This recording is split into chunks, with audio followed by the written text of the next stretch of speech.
Masechet Shevuot Daf Tet Zayin Amud Aleph, second line. The Mishnah said, "Kol shelo na'asid b'chol elu." In order to make an expansion or extension for the Beit Hamikdash, gave us list of things and people that had to be there. The Gemara says, Itmar Breta says, Ravuna holds, b'chol elu tanan. Every single thing must be there. You can't just have one. You can't just be the Navi. You need all the whole list.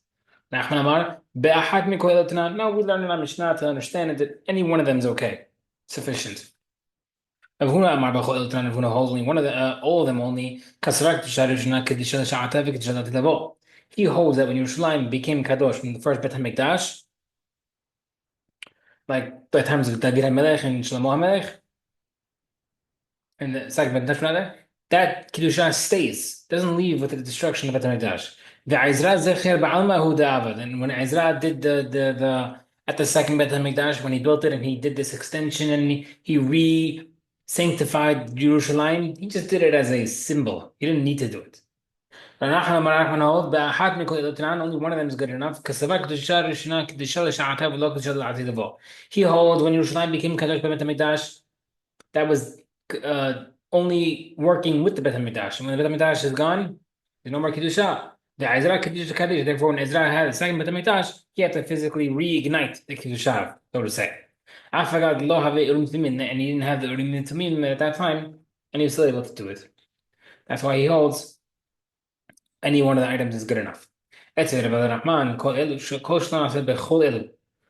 clearly says that it's question against Rav Nachman. This is like, and if it's not made with all of them, then it doesn't count. Seemingly, you need all or nothing.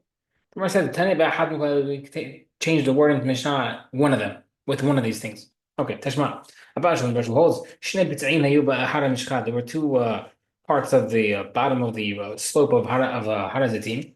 The lower part and the upper part. The lower part became Kadosh with the entire list mentioned in our Mishnah, all the people and all the things. The upper one was not. Only by those who came during the second Beit HaMikdash. There was no king, there was no Urim V'Tumim. Hatuna Shaitak Juta Gemara lower one, which was done correctly. The people who were not learned, they would go there, eat regular kodshim there, lower level kodshim. They would be makbir on it, but they wouldn't eat maaser sheni because they weren't so careful with maaser sheni. And then now the top half, shalaita kedusha in the Gemara, it wasn't done fully correctly. They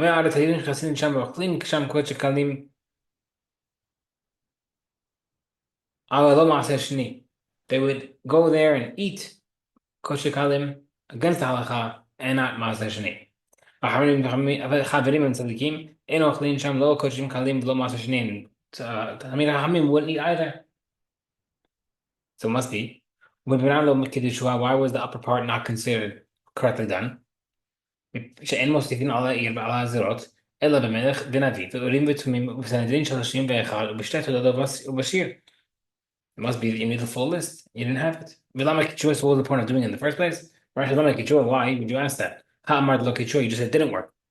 The Rashi rephrases. Ela lama hechnisu tuho. Why did they bring it into the city in the first place? Yani, we know you didn't do it correctly, but why did you want to add it to Yerushalayim?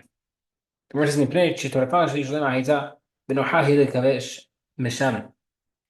It was an exposed mountaintop by the edge of Yerushalayim, and therefore, if you don't have it part of Yerushalayim and it's secured, it's an easy place to get invaded from. So, regardless if we hear that we need all or nothing, question against Rav Nachman. Mar says, "Tanya yitzmach lo Tanya." Tanya, Mar b'Elazar holds, "Shemati k'shei bonim b'heichal." I heard when they're building the heichal for the second Beit HaMikdash, asu kilayim leheichal uklaim lazarot. They made curtains for the heichal and curtains for the courtyards while during construction, so people can't see through. The heichal, they would put the wall outside the curtains. In the courtyard, they built the wall inside the curtains, so that when people are working outside the curtains, they can't look inside the Kodesh Kodashim. Amar Rabbi Yoshua, Shemati shemachrivin aval pi she'en bayit. Rabbi Yoshua said that no, I heard from my teachers that we could bring a korban at the Bet HaMikdash site, even if there's no Bet HaMikdash at the time. Pretty crazy. Ochin kosher kachim af pishin kilayim, and you can eat kosher kachim at the side of the Beit HaMikdash courtyard, even without curtains. Kosher kalim maaser shni af pishin haman, you can eat kosher kalim and maaser shni by Yerushalayim proper, even without a wall. He says because the initial kedusha stays no matter what. Now, so the fact that Rabbi Yeshua holds that his reasoning is based off of the fact that there is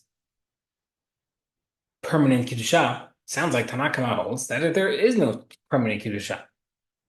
Gemara says, who says? Who says that's the reason? Maybe everybody holds that it stays. And they were not arguing that point, rather they were all reporting what they heard. He wasn't saying what he held, he just heard what he heard. He testified what he heard elsewhere. If that's the case, why would they need curtains in the first place if they're going to do Kiddushan? The Gemara says, because maybe you need privacy, you want to block people from gazing through to the Kodesh Hashim.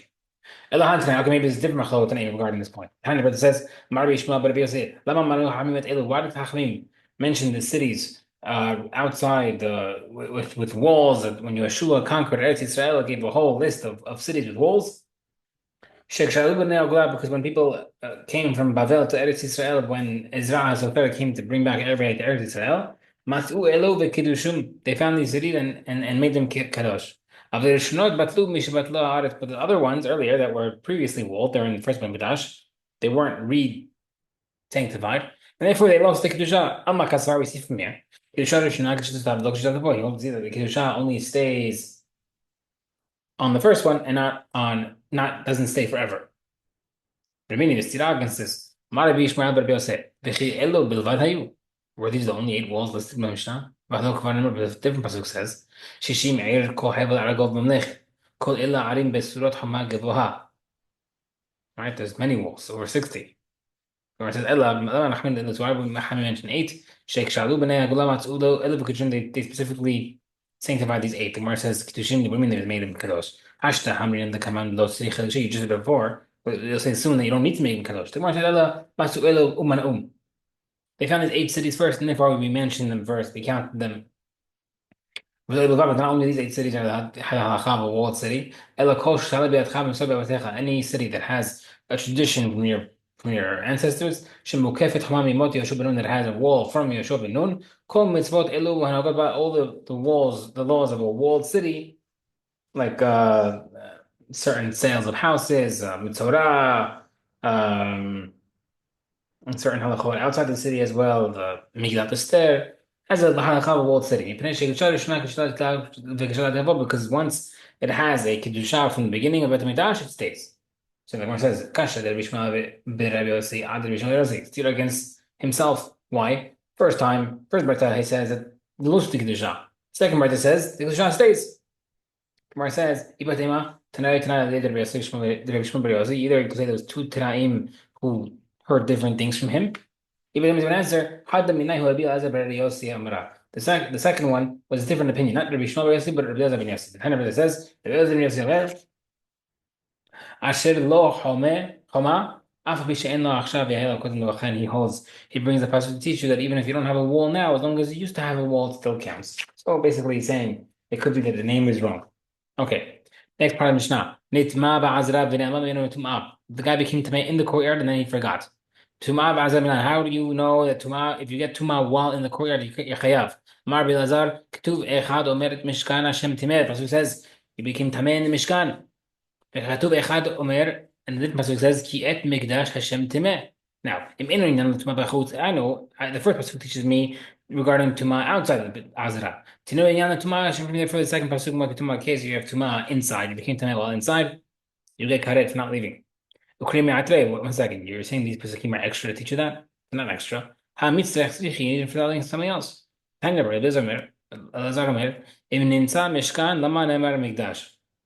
come the Torah had to say that you're chayav for the Mishkan, then you have to mention also you're chayav for the Mikdash?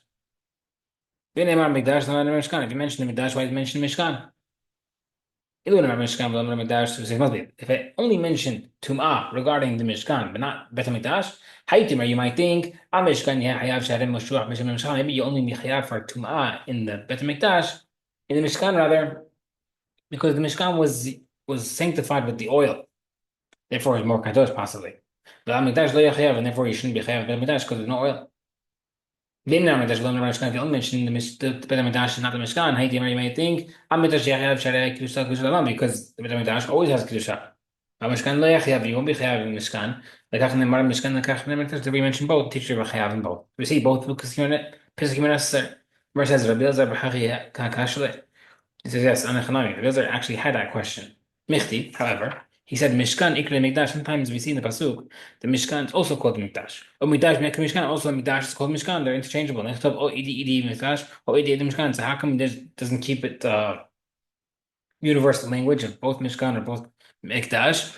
Mikdash, Mishkan, and Mishkan Lamali, how can we mention both? Shmuel Tati therefore teaches both halachot. They are chayav for the Mishkan, you're chayav for the Mikdash, and also that a person's chayav karet if he became tamei inside.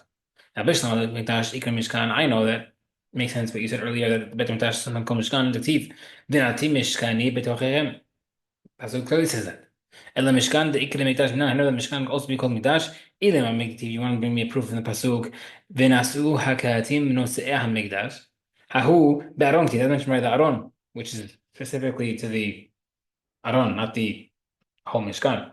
Let me have the Pasuk. Ve'asu li Mikdash v'shachati v'tocham, Uktiv in the Pasuk says, K'chol asher min ela yotecha et havnit HaMishkan. We see the Mikdash is first to Mishkan? Okay. Next part, Mishnah said, "V'hishtahava o she'hashahak v'hishtahaya." The guy became tameh in the Azra and he bowed down, or he delayed long enough to bow down. It's chayav. Marava, lashon ela she'hishtahava. It only applies if he bowed down quickly, without delaying. If he bowed down towards the Bet HaMikdash, that's when it's chayav. Aval hishtahava, he bowed down outside, away from the Bet HaMikdash. Shahahi, and only chayav if he delayed. Lo shahalo, but if he didn't delay, he's not chayav. Some people teach this halacha through the second part of the Mishnah. Oh, sheshahab b'chtei yishtachava. The Pasuk says only if he delayed enough to bow down. Michla sounds like yishtachava gufa b'heshiyah. That bowing down itself will only be chayav if you delay long enough. Maravarava says no. Lo shano ela b'shtachava. Who's only chayav if you bow down outward? But he patur if you bow down outward. But if you bow down toward the Bet HaMikdash while tamid without delaying, you still be chayav. Hachi kamar. Therefore, it's teaching you, Mishnah teaching you, ishtachava kapel b'thim, o shehagdei ishtachava, kehacha ishtachava kapel chutz chayav. If you bow down towards the inside of the Bet HaMikdash even a little bit, or he didn't bow down but delayed, and the type of bowing that will make him chayav is if he delayed and bowed outward, he's also chayav as well. Right? So bowing toward the Bet HaMikdash, or he bowed outward but he delayed, then he's chayav. Okay. What type of bowing are we talking about? What's considered bowing that is considered like delaying? What's considered bowing that does not have delay? Have the same. The Gemara says, bowing without delaying is like kneeling. Bowing that has delaying is when you're bowing down completely with your arms and legs flat on the floor. We'll see soon. How long is that? Between Rabbi Yitzchak and someone else. Who's that other person? Rabbi Shimon Pazi. I'm in a different version. Rabbi Shimon Pazi or Rabbi Shimon Pazi and someone else. Who's that? Rabbi Yitzchak ben Nachmani. Some people say that it takes the amount of time is the amount of time to read this pasuk. The other opinion holds that only the second half of the pasuk from the word vayichru. What's this full pasuk? B'chol bnei Yisrael ro'im beredet ha'esh u'chol Hashem al habayit vayichru apayim arsa al respa vayishtachavu v'vodot Hashem kitov l'olam chasdo. Alright, so first opinion holds the whole pasuk, second opinion holds the amount of time it takes just from the word vayichru. Number 9. Kida al apayim. The word kida, type of bowing down, means on his face. V'chin omer, pasuk says, v'tikod bat sheva apayim aretz proof. Kriya al brikaim. Kriya bowing means on the knees, and the pasuk says, v'chein omer, michro al berechav. Hishtachava'ah, this type of bowing, zuk pishut l'gayim l'gayim, fully extended on the floor, completely laying down on the ground. The pasuk says, Avon avo ani be'immecha ve'achecha l'shta'avod lecha arsa. Okay, Bayra Vara has a question. Tzarich shihel malkut or in tzarich shihel malkut? In order to be chayav for being tameh in the Beit HaMikdash, is it, so I know you can bring korban. You chayav malkut as well for delaying? The korban, meaning the korban gemir shihah. When Hamim say that you're chayav korban for delaying, is that only the malkut lo gemir shihah, but not forgetting malkut as well? Or dima b'fnim gemir shihah? Remember you say no, you delay at any point inside the Beit HaMikdash chayav. Lo shna the korban, lo shna malkut. Maybe korban and malkut. Teku, no answer. Ba'ira question. What if the guy became tameh and suspended himself in the air above the azra with a rope or hung himself by a drum? Kigmiri shihiyah, do we say that when you're chayav for delaying the amount of time to bow down, shihiyah the batash techavez mean similar to bowing down, like being on the ground? The la batash shihiyah lo gemira, if you're not on the ground, you'll be patur. Or dimma b'fnim shihiyah gemira, we say no, the fact that you're inside your chayav, and therefore lo shna b'dash techavez, lo shna b'dash techavez, doesn't make a difference if you're on the ground or not.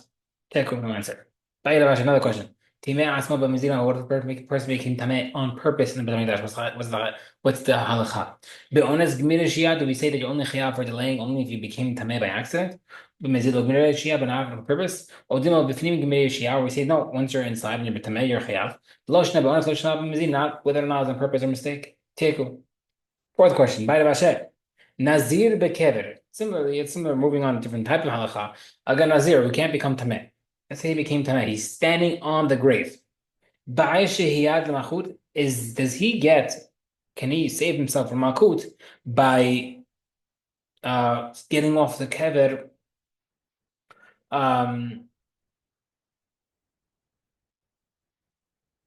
before the amount of time to delay to avoid malkut, or honestly, maybe he gets it regardless, no matter how long he's on it. Meaning, b'fnim gemir shihah, we learn from only from the Beit HaMikdash that if you delay a chayav, b'chut lo gemir shihah, but outside the Beit HaMikdash, like by the nazir, you won't be chayav, or you automatically be chayav even at delay. Odima ba'onas gemir shihah, maybe you say only by accident you're chayav. Lo shna b'fnim, lo shna b'chut. Doesn't make a difference where you are, Beit HaMikdash or nazir. You have amount of time it takes to bow down. That amount of time, if you delay your chayav, if not, not. Teku, we don't have an answer.